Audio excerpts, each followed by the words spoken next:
মক্কার আকাশ তখন ভারী হয়ে আছে। গভীর এক থমথমে নীরবতা গোটা নগরীকে ঢেকে ফেলেছে। কিন্তু এ নীরবতা স্বস্তির নয়, এ যেন এক আসন্ন ঝড়ের ইঙ্গিত। কুরাইশদের নেতারা অস্থির হয়ে উঠেছে। তাদের সব ষড়যন্ত্র, সব বাধা ব্যর্থ হয়েছে। মুহাম্মদ সাল্লাল্লাহু আলাইহি ওয়াসাল্লামের কণ্ঠস্বর থামানো যাচ্ছে না কোনোভাবেই। তারা বুঝে ফেলেছিল তরবারির জোরে এই নতুন ভোরকে রুখে দেওয়া সম্ভব নয়। তাই তারা বেছে নিল ভিন্ন এক কৌশল। মক্কা থেকে মদিনার পথে ছুটে চলল দুই অশ্বারোহী। তাদের লক্ষ্য এমন এক গোপন জ্ঞান সংগ্রহ করা যার মাধ্যমে মুহাম্মদ সাল্লাল্লাহু আলাইহি ওয়াসাল্লামকে মিথ্যাবাদী প্রমাণ করা যায়। কিন্তু তারা জানত না এই ষড়যন্ত্রের ফলেই নাজিল হতে চলেছে আল কুরআনের এক অনন্য অলৌকিক সূরা, সূরা আল কাহাফ। الحمد لله الذي أنزل على عبده الكتاب ولم يجعل له عوجا।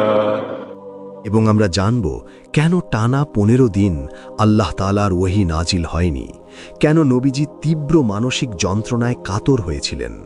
এবং আমরা আরও জানব সেই 3টি কঠিন প্রশ্ন সম্পর্কে যা মক্কার কাফেররা ছুড়ে দিয়েছিল রাসূল সাল্লাল্লাহু আলাইহি ওয়াসাল্লামের দিকে। এই মুহাম্মদ, যদি তুমি সত্য নবী হও তাহলে 3 প্রশ্নের জবাব দেও। চলুন ফিরে যাই 1400 বছর আগের সেই উত্তপ্ত মরুপ্রান্তরে। কুরাইশ নেতারা তখন গভীর দুশ্চিন্তায় ডুবে গিয়েছিল। ইসলাম ও মুহাম্মদ সাল্লাল্লাহু আলাইহি ওয়াসাল্লাম এই দুটি বিষয়ে তাদের ঘুম কেড়ে নিয়েছে। মক্কার মুশরিকরা যখন যুক্তির ময়দানে পরাজিত হচ্ছিল, তখন তারা সিদ্ধান্ত নিল ইহুদিদের সহায়তা নেবে। কারণ ইহুদিদের কাছে আহলে কিতাব এবং পূর্ববর্তী নবীদের জ্ঞান তাদের কাছেই সংরক্ষিত ছিল। তারা বলল, চলো আমরা মদিনার ইহুদি রাব্বিদের কাছে যাই। তারা তাওরাতের ধারক, তারাই বলতে পারবে মোহাম্মদ কি সত্যি নবী নাকি মিথ্যেবাদী। নাদর ও উকবা দীর্ঘ মরুপথ অতিক্রম করে রওনা দিল। তাদের গন্তব্য ছিল ইয়াসরিব, যা আজ মদিনা নামে পরিচিত। তাদের মনে একটাই জেদ ছিল যে এমন প্রশ্ন নিয়ে ফিরতে হবে যার উত্তর মুহাম্মদ সাল্লাল্লাহু আলাইহি ওয়াসাল্লাম দিতে পারবেন না। মদিনায় পৌঁছে তারা ইহুদি পণ্ডিতদের কাছে সব কথা খুলে বলল। ইহুদিদের রাব্বিরা তখন বলল যে তোমরা তাকে গিয়ে মাত্র 3টি প্রশ্ন করবে। যদি সে সঠিক উত্তর দিতে পারে তবে বুঝবে সে আল্লাহর সত্য নবী, আর যদি না পারে তবে সে মিথ্যেবাদী। এরপর মক্কার কাফেররা ফিরে এসে নবীজিকে বলল, হে মুহাম্মদ, যদি তুমি সত্য নবী হও তবে আমাদের এই 3 প্রশ্নের জবাব দাও। প্রশ্নগুলি ছিল: প্রথম প্রশ্ন, প্রাচীনকালের সেই যুবকদের ঘটনা যারা এক গুহায় আশ্রয় নিয়েছিল এবং বিস্ময়করভাবে দীর্ঘ সময় ঘুমিয়েছিল, তার কারণ কি? দ্বিতীয় প্রশ্ন, সেই ভ্রমণকারীর কথা যে পৃথিবীর পূর্ব ও পশ্চিম প্রান্তে ঘুরে বেড়িয়েছিল। তৃতীয় প্রশ্ন, রূহ বা আত্মা কি? এই অকাট্য 3 প্রশ্ন নিয়ে তারা মক্কায় ফিরে এলো। তাদের মুখে তখন বিজয়ের হাসি। তারা ভাবল এবার মুহাম্মদ সাল্লাল্লাহু আলাইহি ওয়াসাল্লাম নিশ্চিতভাবেই থেমে যাবেন, কারণ এই ঘটনাগুলো আরবদের কাছে ছিল সম্পূর্ণ অপরিচিত। জনসমক্ষে তারা রাসূল সাল্লাল্লাহু আলাইহি ওয়াসাল্লামকে চ্যালেঞ্জ জানালো। চারদিকে ভিড় জমে গেল। নাদার ইবনে হারিস উচ্চস্বরে বলল, হে মুহাম্মদ, যদি তুমি সত্য নবী হও তবে আমাদের এই 3 প্রশ্নের উত্তর দাও। রাসূল সাল্লাল্লাহু আলাইহি ওয়াসাল্লাম মনোযোগ দিয়ে প্রশ্নগুলো শুনলেন এবং পূর্ণ আত্মবিশ্বাস নিয়ে বললেন, আগামীকাল এসো, আমি তোমাদের উত্তর দেব।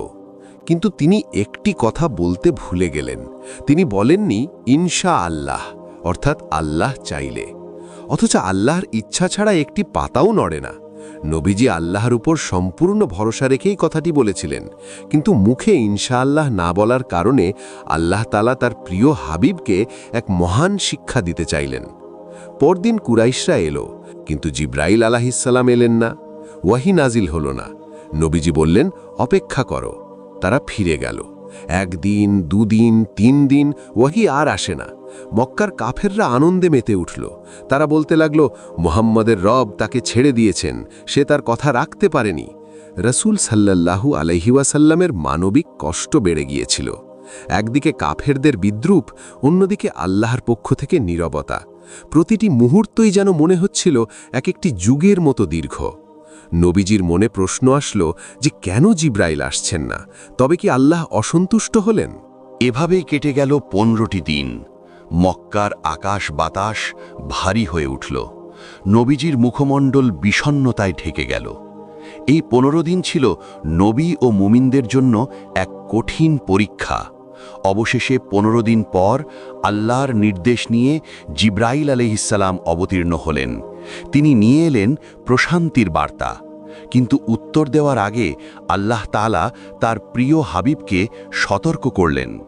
নাজিল হলো আয়াত, আপনি কোনো কাজের বিষয়ে একথা বলবেন না যে আমি আগামীকাল এটি করব, ইনশাআল্লাহ বলা ছাড়া। এরপর আল্লাহ তাআলা একে একে সব প্রশ্নের জবাব দিলেন। প্রথম প্রশ্নের উত্তরে জানালেন আসহাবে কাহাফের বিস্ময়কর কাহিনী, যারা ঈমান রক্ষার জন্য সমাজ ছেড়ে গুহায় আশ্রয় নিয়েছিল এবং আল্লাহ তাআলা তাদেরকে 309 বছর ঘুমিয়ে রেখেছিলেন। দ্বিতীয় প্রশ্নের উত্তরে জানালেন মহাশাসক জুলকারনাইনের কথা, যিনি পূর্ব ও পশ্চিম ভ্রমণ করেছিলেন এবং ইয়াজুজ মাজুজকে আটকানোর জন্য 2 পাহাড়ের মাঝে লোহার প্রাচীর নির্মাণ করেছিলেন। তৃতীয় প্রশ্নে আল্লাহ সূরা বনী ইসরাইলে স্পষ্ট করে দিলেন, রূহ হল আমার রবের আদেশজাত বিষয়। এ সম্পর্কে মানুষকে অল্প জ্ঞানই দেওয়া হয়েছে। রাসূল সাল্লাল্লাহু আলাইহি ওয়াসাল্লাম যখন এই উত্তরগুলো শোনালেন, সবাই বিস্ময়ে স্তব্ধ হয়ে গেল। এমন নিখুঁত বিবরণ কোনো নিরক্ষর মানুষের পক্ষে দেওয়া অসম্ভব। তাওরাত ও ইঞ্জিলের বর্ণনার সঙ্গে তা হুবহু মিলে গেল। যদিও মক্কার কাফেররা ঈমান আনেনি, কিন্তু এই ঘটনার মাধ্যমে আল্লাহ কিয়ামত পর্যন্ত উম্মাতে মুহাম্মাদীকে শিক্ষা দিলেন, ভবিষ্যতের কোনো কাজের কথা বলার সময় অবশ্যই ইনশাআল্লাহ বলতে হবে। শুধু তাই নয়, এই সূরা আমাদের জন্য এক শক্তিশালী রক্ষা কবচ। নবীজি সাল্লাল্লাহু আলাইহি ওয়াসাল্লাম বলেছেন, যেই ব্যক্তি জুমার দিনে সূরা কাহাফ তিলাওয়াত করবে, তার জন্য 2 জুমার মধ্যবর্তী সময় আলোয় ভরে থাকবে এবং সে দাজ্জালের ফিতনা থেকেও নিরাপদ থাকবে। সূরা কাহাফ নাজিলের এই পটভূমি আমাদের স্মরণ করিয়ে দেয়, সত্যের পথ কষ্টকর হলেও আল্লাহর সাহায্য অবশ্যই আসে। 15 দিনের সেই নীরবতা ছিল এক ঐশ্বরিক পরিকল্পনা। আল্লাহ চেয়েছিলেন তার হাবিবকে এমন এক উচ্চতায় পৌঁছে দিতে, যেখানে তিনি শুধু বর্তমান নয়, ভবিষ্যতের ফিতনা থেকেও উম্মাদকে সতর্ক করতে পারেন। আসহাবে কাহাফের যুবকদের মতো আমাদেরও ঈমান নিয়ে দৃঢ় থাকতে হবে। পরিস্থিতি যত কঠিনই হোক না কেন, আমরা যেন বলি, হে আল্লাহ, আমি আপনার ইচ্ছার কাছে নিজেকে সম্পূর্ণ সমর্পণ করছি। আজকের এই ঘটনা থেকে আমরা শিখলাম যে আল্লাহর ইচ্ছার উপর পূর্ণ ভরসা রাখতে হবে। আমাদের প্রতিটি পরিকল্পনা, প্রতিটি প্রতিশ্রুতি হতে হবে আল্লাহর নামের সঙ্গে। প্রিয় ভাই ও বোনেরা, আমরা যেন প্রতি জুমায় সূরা কাহাফ তিলাওয়াত করি এবং এর শিক্ষাগুলো আমাদের জীবনে বাস্তবায়ন করি।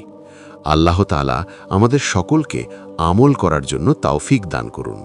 আমিন। ভিডিওটি ভালো লাগলে অন্যদেরকেও অবশ্যই শেয়ার করে দেবেন এবং আমাদের চ্যানেলটি সাবস্ক্রাইব করে আমাদের সাথে থাকবেন ইনশাআল্লাহ।